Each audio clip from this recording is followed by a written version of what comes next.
What's up, Nerd4Jinsei here. In this video, I'm going to be going over the core raid pass. I'm going to be going over all of the rewards, the value, kind of. It's really hard to do the value or whether or not it's worth it because it's really highly dependent on what you get from the fake core ticket, right?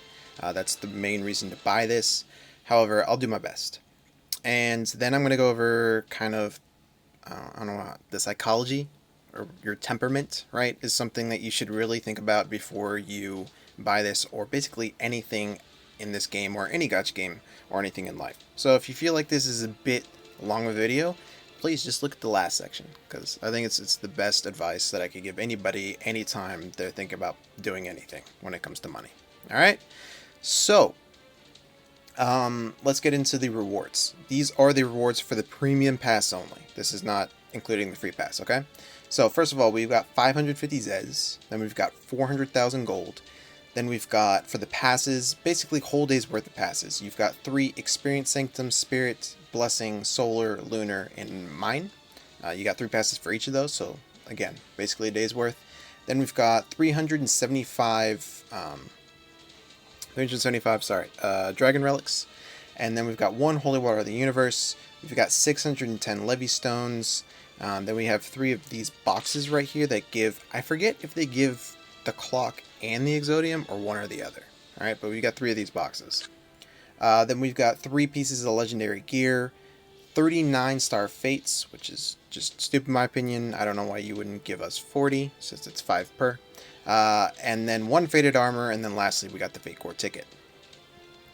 So once again, when it comes to the worth, it's really highly dependent on the fake core you get, right? That's the basically 99% of the reason you're buying this is because of that. That other extra percent, 1%, is really important, right? Because if they just did a deal in the shop where you can spend basically $30 to get a fake core ticket, I feel like people would be kind of upset about it. But because it's in this pass and because there's all this other stuff attached to it, it's a lot better. Not necessarily better of a deal. It is better of a deal, but also it's just a better format. Anyway, like when it comes to the Levy Stones, right, again, that's a value of 0, essentially. When it comes to clocks, Exodium, it's whatever. I would put the value of this compared to other stuff in the shop as being more than 3,000 crystals. But just because the value is better compared to other stuff in the shop doesn't mean it's really worth that much. It's just the value that they've set, depending on the deals that they've given out, right? So in terms of value, it's really not bad compared to other stuff. Another thing to look at is how far along you are in the game. When it comes to newer players, this is worth a lot more because the more it's going to do much more to progress your account. For example, once you progress along, legendary gear becomes irrelevant. But if you're, depending on how new you are, legendary gear might be something that really actually helps you out. Again, faded armor. 1 piece of faded armor, depending on how far along your account is, might not mean anything to you, or it might mean a lot to you. Right? As same with Holy Water of the Universes. Everybody wants them. However, once you have your main team, especially for PvP, blessed and they're 6-star, then the value of the Holy Water in the Universe decreases. You still want them. You want to get a whole bunch of people to 6-star, but it's not as necessary. It's not as relevant. Alright? So that's just something to look at. Now I'd like to move on to Fake Wars. And this is really hard. I didn't really know how to do this because I don't have the time to go over every single fake core in the game. So basically what I did was I just went through the fake core sets and I tallied up the gold, black, and blue fake cores. I don't know if they have Yao included in this or if they have the Summer Festa fake cores included in this, but I'm just going to assume that they do. So I went through all of the fake cores and there are 11 gold fake cores, all of which are good, right, and have their purpose. Obviously, some are better than others, but whatever. There's 11 gold fake cores, there's 25 black fake cores, and then there's 2 blue fake cores. So the chances of you getting even a gold fake core is not really that bad.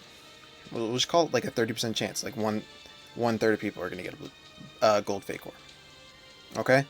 And then on top of that, I went through every single fake core, and I chose the fake cores that if I got them, I would be utterly disappointed. Like, even if I got them, I don't think I would use them anywhere. Absolutely no use for them, or maybe absolutely no use, but I really would be unhappy. And to my surprise, there's only 6. And that is Glenn, Ramji, not the first Guardian one, but the old one, the Awakening, I think, set 1. And then Reed Marie, Lygan, uh, Bernavos, and Hecken. Those are the 6 that I just, if I got them, I wouldn't even use them. Like, just why? I really don't want them. But aside from that, all of the fake cores have value. To me, anyway. So the chances that you will get something decent out of the fake core ticket is pretty high. However, when you are thinking about this and whether or not it's worth it, and the chances and the odds and all that, you have to think about your temperament. And what I mean by that is, a good example I use all the time is Stream of Creation. If you're going into Stream of Creation, hoping that you're just going to get whatever you're looking for within 20 pulls, and if you have to go 35, 40 plus pulls, you're going to be extremely unhappy and want to quit the game, then you don't have the temperament to do Stream of Creation. Do not do it. Don't do it knowing that you have a bad temperament, but just hoping for the best. That's a bad way to do it. Don't do that. All right. Likewise, when it comes to this fake core ticket, if you're really only hoping for one of the really good fake cores, like you want a fake core Rara, you want a fake core Shafrakin, you want a fake core Bathory, or you want a fake core Rudley, and if you don't get one of those, you're going to be really disappointed. I suggest that you think about it, and most likely you shouldn't buy this, because the chances of you getting one of those really, really good ones, not only are they gold, but they're the best among the gold fake cores. The chances of you getting one of those is not that high, right? So if you have that kind of temperament, I suggest you don't buy it. Okay?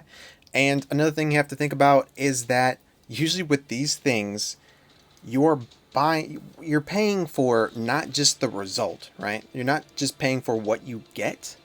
You're paying for the excitement of opening the fake core. The best way I can describe it is anybody who played trading card games. I love trading card games like Yu-Gi-Oh, Magic the Gathering, Pokemon, etc., etc. I love them. Don't play them as much anymore because you need, a community, but I love them. And opening packs is so much fun. So much fun, right? The dopamine, the rush, it's amazing. And that's what gacha games are based on. And so when you're paying money to do pulls or get a fake core ticket, something like this, you're paying just as much for the result as you are for that excitement of opening it, of the reveal, right? But the problem is, once the reveal's gone, right, everything that value of it has become zero, right? Because it's over. And all you're left with is the result. So if you need the result to be really good, like I said, like an FC rare or something like that, in order for you to feel that it was worth paying the money for it, then don't do it, because the chances of that happening is really, really low.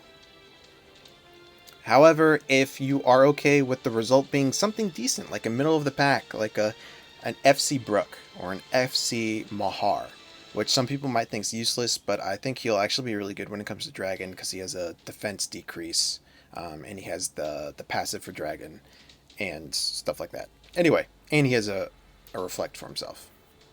But anyway, FC Mahar, or maybe like an FC Dagus or an FC Scarlet, right? They're not the greatest of fake cores. They're not gonna like change your account. For example, if you don't have FC Rara and then you get FC Rara, dude, your account's completely different. If you don't have FC Bathory, you get FC Bathory, your account is just completely different, right?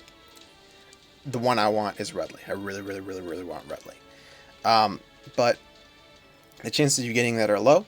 But if you're okay with just getting a decent fake core that has its use, right, then I definitely would recommend buying this. Because, like I said, at least for me, there's only 6 that I would deem like absolute disappointments. And on top of that, you're not going to get a deal like this very often in any game, I feel like. I personally, whether or not I'm going to buy this, I don't know. I want to, but at the same time, I like to keep my account as free-to-play friendly as possible. That way, when I make videos and stuff, I can show people how far you can get and what you can do on a very limited budget. You don't have to spend a bunch of money on this game in order to have a decent account. So I'm still thinking about it. That's it. That's my video. Think about it, right? Think about it. Temperament. This is very important. It's very important to know yourself and be self-aware when you're doing these kinds of things. Anyway, I'm out. See you next time. Peace.